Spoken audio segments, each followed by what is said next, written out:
Hello and welcome to another edition of the Matt Z WWE Show. Please be sure to go leave a like, comment, go subscribe for more videos.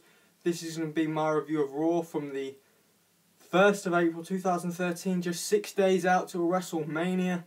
And this Raw set us up for WrestleMania in a good way. I thought this was a good episode of Monday Night Raw, so let's get to the review. So first of all, John Cena comes out to a loud chorus of boos. I mean, what were you expecting? This is what everyone expects of John Cena these days, the man that gets booed despite being a face, and he basically builds up his match to The Rock, says that although people think it's impossible, they said it was impossible he'd win the Royal Rumble. Well, nobody said it was impossible he'd win the Royal Rumble. In fact, everyone said it was probable, so this promo didn't make a lot of sense.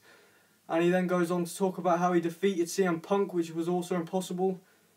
Not quite sure how that one was impossible, but anyway, you know, I'm not going to hate on John Cena. It wasn't a terrible promo, but it wasn't the best promo I've ever heard in my life. And the fact they put him on first in the card was interesting. And, you know, this episode of Monday Night Raw surprisingly actually leaned towards CM Punk vs. The Undertaker being the main event at WrestleMania, which would surprise me, and I know would surprise a lot of people. With The Rock and John Cena having a WWE title match, it could be overshadowed by, you know, CM Punk vs. The Undertaker. So we then get Randy Orton, Big Show and Sheamus versus 3MB, which ends predictably with, you know, Big Show, Sheamus and Randy Orton picking up the victory with a KO punch on Jinder Mahal, I do believe. We then get the Shield entering, but they do not come to the ring, probably because they see there's three of these guys, so they can't outnumber them. So they talk from the ramp and say about how although the team of Randy Orton, Sheamus, Big Show has looked cohesive for a couple of weeks, they will not be cohesive at WrestleMania, and this will be the key to victory for the Shield. And I have to say I believe them. At this point I do believe the Shield will pick up the victory at WrestleMania. We then move on to the next part where Jack Swagger and Zeb Caulter have a promo at Washington DC talking about how their country needs saving and Jack Swagger is the man that can save it. This felt like a political speech. It was quite good, I must admit, good promo. Enjoyed it. This match at WrestleMania could be good. But then we get Alberto Del Rio having his own segment saying at WrestleMania he will break Jack Swagger. So we then get Team Hell No entering for Daniel Bryan vs. Dolph Ziggler, in which AJ, towards the end of the match, AJ teases Kane, Big E attacks Kane from behind, and we then get Daniel Bryan going to save Kane, attacking Big E Langston, but from out of nowhere Dolph Ziggler rolls up Daniel Bryan for the pin. Big E then attacks Daniel Bryan after the match, and this sort of sets up for their match at WrestleMania, a match which I predict Team Hell No will probably win. Whether or not Dolph Ziggler will cash in the Money in the Bank is questionable. I doubt he will, to be honest, because the feud of Jack Swagger and Alberto Del Rio does not need to end yet. It doesn't need to end at WrestleMania. They could have another match after WrestleMania, I do believe. We then get Shawn Michaels coming out, Triple H coming out, them having a segment. Shawn Michaels, at the end of it, basically saying, Triple H, you better win at WrestleMania. I'll be in your corner to support you. You're going to kick Brock Lesnar's ass at WrestleMania. We then get Paul Heyman saying to Brock Lesnar, says that Brock Lesnar will beat Triple H into retirement at WrestleMania 29. Is he correct? Will Brock Lesnar beat Triple H into retirement? Will he defeat him? Will Triple H have to retire? Paul Heyman then makes fun of Triple H several times, and which is quite funny. You know, he says a few funny things. We then get Wade Barrett versus The Miz, which is, well, a promo for Wade Barrett versus The Miz, in which Wade Barrett defeats Zack Ryder with a bullhammer elbow. It's announced that Wade Barrett will face The Miz in the pre-show match. So, a few weeks ago it looked like Miz vs Cesaro was an important match. A few weeks ago it looked like Wade Barrett vs Bo Dallas was an important match. What they've done is they've flung the two top stars from them two together and made it an unimportant match by putting it on the pre-show. So I'm not quite sure what went wrong here, but the fact of the matter is, it's a pre-show match and not a lot of people are going to be watching it. Well, actually quite a few people might be watching it, but does it matter? No. Pre-show matches don't matter to me. I won't be watching the pre-show. I mean, I could be undermining a lot of people by saying that, but I just don't think they're that important. I mean, it's not on it's not on what I'm paying for. If it's not what I'm paying for, I'm not that fussed, if that makes sense. And especially with the prices going up this year, you know, I'm going to be watching what I'm paying for mostly, aren't I, really? I think Mark Henry defeating Santino Marella in less than a minute with the world's strongest slam. Ryback then enters and throws Santino onto Mark Henry. Of course, Ryback cannot make physical contact with Mark Henry before WrestleMania, so him throwing Santino on Mark Henry is like a loophole in that agreement. We then get a CM Punk promo in which he says that he doesn't give a damn about the memory of Paul Bearer. He says he will defeat The Undertaker at WrestleMania. He'll do anything it takes to win, and that is what separates him from the pack. He doesn't care if what he has to do. He doesn't care if he has to, you know, if he has to low blow him. He doesn't care if he has to get the Undertaker disqualified. He doesn't care what it is. He doesn't care submission, pinfall, disqualification, any victory. CM Punk will take it to send the Undertaker to his first loss at WrestleMania. And then get Zeb Caulter versus Alberto Del Rio. Ricardo comes out with his broken ankle, and from that moment we sort of know where the direction of this match is going. So we don't get a match really. If we're honest here, there is no contact really in the actual time of the match. We then get, I believe it's Jack Swagger attacks Ricardo Rodriguez, and Zeb Caulter and Jack Swagger both get a crutch from Ricardo, take Ricardo's crutches basically, and beat the hell out of Alberto Del Rio with them.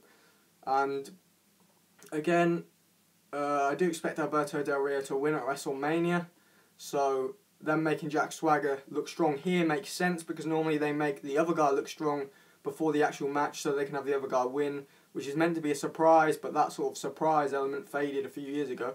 We then get The Rock entering for his promo saying he'll become the next president of the United States of America, and you know, stranger things have happened. But anyway, on to the serious business. The Rock has come back to Washington DC. You get all that in the promo. He says that damn it, this is not the passing of the torch.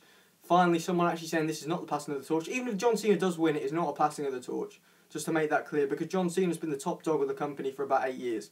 So, what torch does he need passing? That's the question that maybe 7 years, not 8 years. But, you know, what torch does he need passing?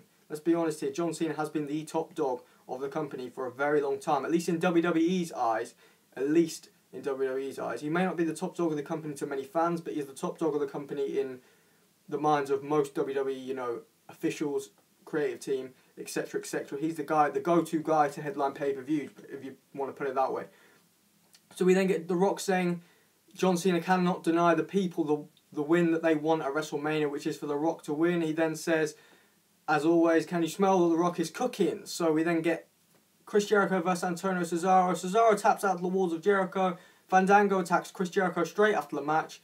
And massive You Can't Wrestle chants are aimed towards Fandango, who hopefully will be losing to Chris Jericho at WrestleMania, because let's not make Chris Jericho into a joke or anything here. This guy's one of the most cheered wrestlers in the business. Let's not have him lose to Fandango.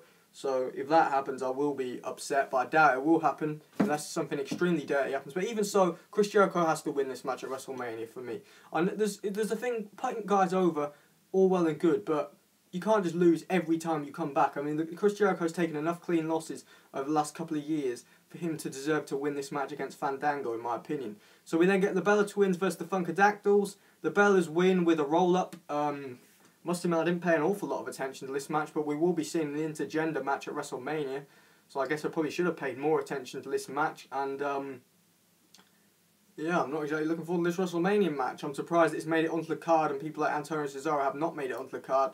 That is quite worrying, to me anyway. The fact that Antonio Cesaro is not on the card, people like Fandango, the Funkadactyls, the Bella Twins are on the card, you know, maybe that is something that WWE could have changed, because it felt like Miz vs Cesaro was a lock-in to be a mid-card match for the US title at this pay-per-view. They dropped it.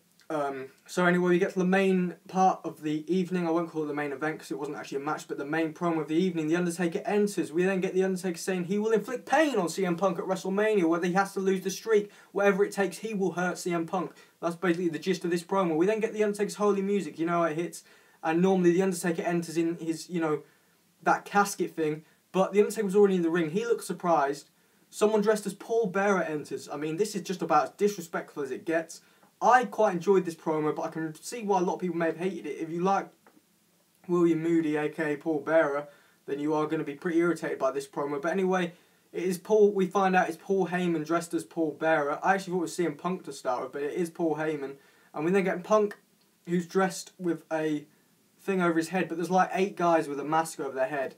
And CM Punk turns out to be one of them, and he attacks The Undertaker from behind, smashes him with the urn about 50 times. I'm not even kidding, he hits him with the urn a lot of times. He then pours the ashes onto The Undertaker. I mean, can this match get any more personal? At least this match feels like a big match. It feels like this match has to pay... This, in my opinion, WWE is missing a trick if this match does not end the pay-per-view, because this feels so much bigger. I can't even describe. This feels 10 times bigger than The Rock vs John Cena to me, by the way it's built. That's not talking about the wrestling, because... Forget the wrestling. WrestleMania is not always about wrestling, it's about selling it. And this match, to me, has sold itself the best. it's come across to me as a big match. It's come across to me as a match that I will never see again. Therefore, I want to buy this match. Whereas The Rock vs. John Cena, we already know. We've already seen it.